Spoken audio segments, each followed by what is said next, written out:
Paul Doswell, 1-0 victory tonight against Slough Town. Back to winning ways here at Wesley. Well, it's Wednesday night, isn't it? That's 4 wins now on a Wednesday night.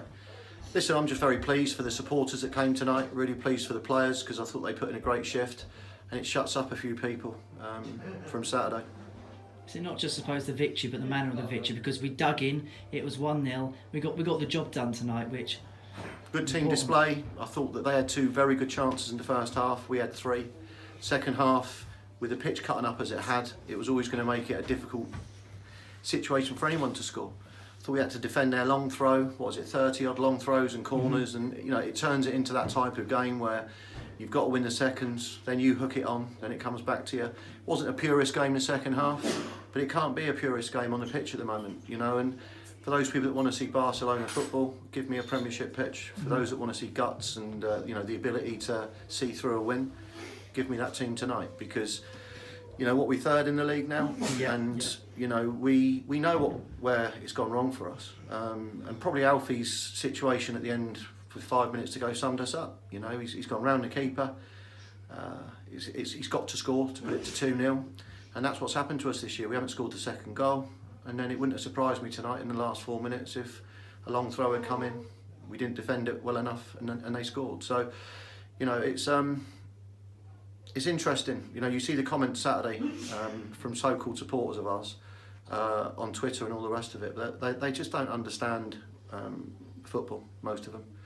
And so the criticism that my players have had, I don't know if people realise, but Danny Kedwell got sent off in the 56th minute. We were 1-0 up, we were comfortable. And if anyone's seen the video, it's never been a sending off, as we said on Saturday with our own eyes. So, supporters should support, in my opinion. And the views that I've been looking at the last couple of days, so water off a duck's back to me. But when it starts affecting the players, or the players start seeing it, then what's a supporter? Credit to the players tonight, because they were absolutely superb. 1 to 11, and the subs coming on as well. It was a perfect team performance. It was a gritty team performance. It's a performance that aside at the end of the league we are in, we need to put in week in, week out. We did tonight. I don't know if people underestimate this league. This league is full of decent teams that are all organised, they're fit, and when the pitch is as bad as it's been, it evens things up. We got to play on it every week. Teams come up here and play on it once, and they enjoy coming up here. It's a big game for them. I'm not talking about tonight, I'm just saying in general. Yeah. Away from home, we've won 9 and drawn 6. So it'd tell you that the away pitches that we play on, we seem to win football matches on, in the main. We've struggled, as I said, to try and play any football on this pitch.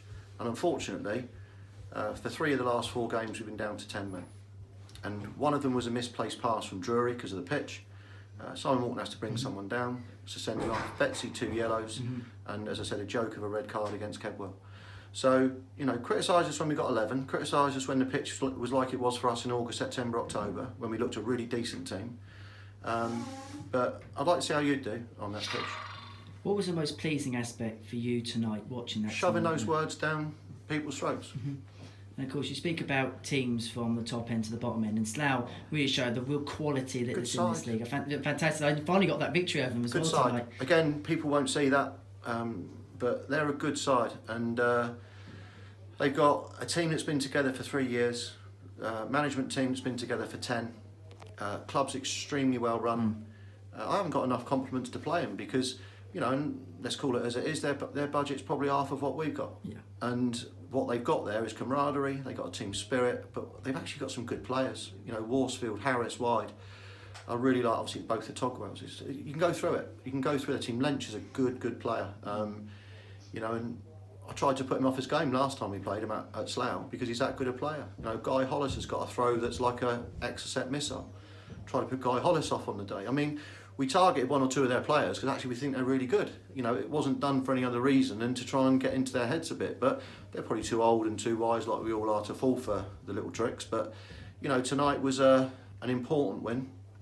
It could have gone either way, that game. They had 2 great chances in the first half, but we had Kedwell's header right in the centre of goal, Betsy's chance when he's clean through. So the chances were relatively even, but we managed the crucial first goal. And that's Super West Fogden again, who's battled through that mud. I think he dummied through about eight divots. You know, good luck. Listen, good luck to anyone who thinks we can go and play Barcelona football on that pitch. Good luck to them. Going on then to Saturday Welling, another one of those sides, perhaps down the bottom of the league, but Brad Quinton's come in as manager. They've seen a bit of a upturn in form, and Parkview Road's notoriously a difficult place to go and get a win. Well, I think the main thing is Brad Quinton's coming because you know, he's a good young manager. He's turned around a real negative energy there, atmosphere at the club. Deserves a lot of credit for that. And I've already watched their game against Chippenham. I watched that on Monday. I couldn't analyse Slough anymore. You know, we knew exactly what Slough were going to do. We knew their set pieces, we knew their throw-ins, we knew Lench, we knew everything. So I spent Monday analysing Welling, and you can see that, you know, he's got a system in place there that works well for him. They've got some good players. You know, Swain's still there, Cookie's still there in midfield, Bradley Goldberg. You know, you can go through it. So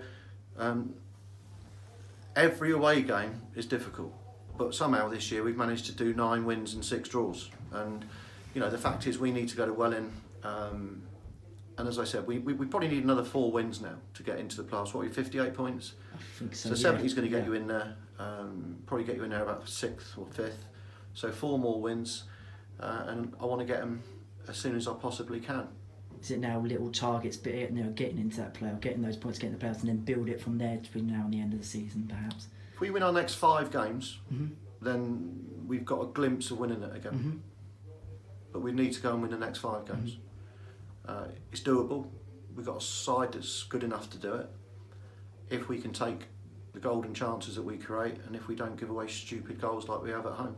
And we didn't make any stupid mistakes tonight. We still had a situation where we should have won 2-0, but we didn't. So this is what we concentrated on Tuesday's meeting, is that people have to take individual responsibility. You know, me and Bairdy take responsibility. We're all in it together between the management and the staff. And as long as the supporters stay together, we'll be all right. But when you get, as I said, more than a few dissenting voices, you know, it's not something I'm used to. You know, all that glistens is not gold, apparently. Well, Paul, thank you very much. I appreciate your honesty as ever. I think I'll be honest with you, Henry.